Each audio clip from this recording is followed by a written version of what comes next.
37 cars on the lead lap. Dale Earnhardt Jr., you saw him pull in. He is the last car on the lead lap, and the reason so many are there is because of the waiver round, something else NASCAR added with a double file restart. It allows guys to get their lap back, providing they don't come on pit road until the green flag wave. Kevin Harvick and Jeff Burton, teammates side by side, first and second. Yeah, Jeff Burton really spinning the tires. Tony Stewart gets in the back of him right there. Montoya pulls to the high side of Stewart. Now we'll try to challenge Stewart. A lot of valuable time lost. See Tony Stewart now sliding back, driving back by the 48 car. You can see Jimmy, he wants to get clear and get himself in a good position, but these double file restarts got a lot of guys that have an agenda. They want to get to the front. And he's finding himself 2 and 3 wide almost every lap on these restarts. And probably right around the most aggressive driver on the racetrack, that 42 car. Yeah, and another one, Montoya. Another one right behind him there. Kyle Busch is starting to get up in the mix. And they've warned Kevin Harvick on the restart here about you got to maintain your speed coming down to get the green flag. Harvick the leader. Hamlin now in second spot. Third position is Burton. Fourth is Kurt Busch in the 2 car. And we talked about Kyle Busch there in the 18 car. Won his 9th nationwide race last night. Double trophies for Kyle. Won the race and the championship here at Homestead-Miami.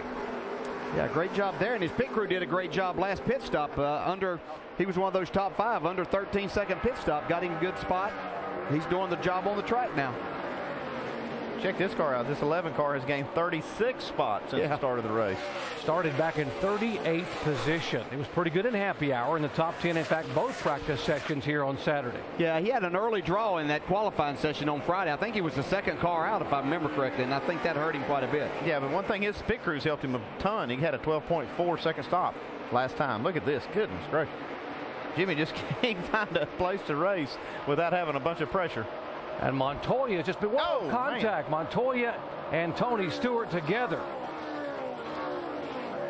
Looks like that might just be a move. Now Montoya's got a flat tire. And there's more to this. We're being told there may have been contact on the turn prior to that between the 42 and the 14. Look at the front of the 42 car. Apparently he ran into the back of the 14 up the racetrack. Let's show you how this all started. Now watch a 42. See, Tony pulls right up in front of Montoya there, with Montoya having a little bit of run. Yeah, that's pretty general for a driver to slide up like that. You know, the guy that has the run, you kind of have to understand that he's going to give you a little bit of room. Okay, there's your payback. Tony wasn't appreciative of that at all, and that cut the right front of Juan Pablo Montoya's car. It sends him into the wall there. Clear. Looking back from Jimmy Johnson right in front of this, and Montoya will slide all the way up right into the wall because of that cut tire. Yeah, if you're going for a championship, that's where you want to be looking at. It's in your rear view mirror. And Montoya needs to be careful getting this car down to the pit stall so he doesn't blow that right front fender off. That's a pretty hard hit. They're going to have to do some body work on that. Again, Juan Pablo Montoya coming in here 6th in the point standings. Here comes Jimmy Johnson. And as they head down pit road, let's go down to Vince Welch. Well, Mark Martin has fallen out of the top 10. His car is not handling. Crew Chief Alan Gustafson and Mark both agree we got to make some major changes. Mark said, let's take a big swing at it. They're going to make a wedge adjustment, and they're also going to get a rubber out of the left rear. That's how much this car is wicked for Mark Martin. They've got to make the changes. Dave. Trouble on pit road for Elliott Sadler. This car was actually on fire for a second. Damage on the front of the 19 car. They come out to him and he's still sitting there. Here's the 14 car. Tony Stewart getting repaired. Jimmy Johnson down and away. Now, one thing that could have happened with that collision was that Montoya pulled in off the racetrack and tried to pull behind the wall. Could have created a log jam and all these cars trying to come down pit road. And Sadler happened to be right there, and now watch the move. Not sure of exactly how this happened. You see Montoya there. Well, actually, it's not even part of it. It's just a stack up there with the 96. Yeah, but Menard, Sorensen, Sadler, and Waltrip. That's the chain reaction there on pit road, and Elliott Sadler got the worst damage. yeah, I just looked up and saw this 19 car on fire, and then saw this 42 pull into the garage. I thought maybe he caused it, but he was no part of it at all. Sort of fitting the way Elliott Sadler may have ended his year. He could not buy a break here in 2009. They've closed the pit road now because of this, because they've got a car stall.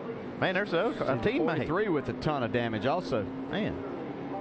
Reed Sorensen looking for a job for a ride in 2010. Final ride for Richard Petty Motorsports. And they're working on the 88 car, trying to get that repaired. You heard the report about the toe end being out of line because he's bounced it off the wall a couple times. Under caution for the 4th time today here.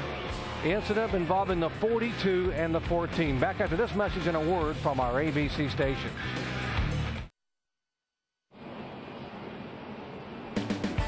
Under caution here, the Ford 400 at Miami Homestead Speedway. Caution for the 4th time a day. An incident on the racetrack and then a chain reaction incident on pit road involving Menard, Sorensen, and Sadler. There's the heavily damaged car of Elliott Sadler. Let's show you what happened. Now watch this accident on pit road.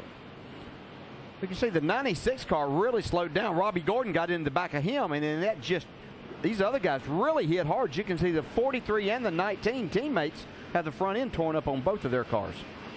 Jamie?